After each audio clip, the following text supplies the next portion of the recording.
I brought with me the Omni, 4,155 pages. When was it produced? In the dead of the night, 1:30 in the morning when it was released. Now, people argue that it's conservatives' fault. You don't have the Christmas spirit. Somehow you're holding up government. Well, whose job is it to produce this? The people in charge of spending, the people in charge of both of the parties. When did they know that this would be necessary? Well, it's in the law, September 30th.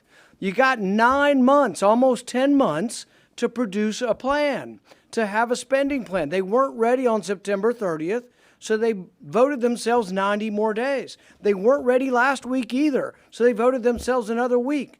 And now we have it at 1:30 in the morning this morning.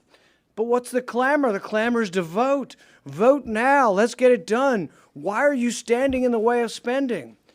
Well, the real question is this. What is more dangerous? What is more dangerous to the country? $1.1 trillion in new debt, or as Republican leadership likes to say, oh, but it's a win. It's a big win. We're getting $45 billion for the military. So which is more important? Which threatens the country more? Are we at risk for being invaded by a foreign power if we don't put $45 billion into the military? Or are we more at risk by adding to a $31 trillion debt? I think the greatest risk to our national security is our debt. The process stinks. It's an abomination. It's a no-good, rotten way to run your government. $6 trillion entity, and they want 24 hours to process this, and then they want to go forward. I will be demanding 2 amendments. One, that this goes against the budget rules. The pay-go rules say you can't do this. You can't have all this new spending unless it's offset.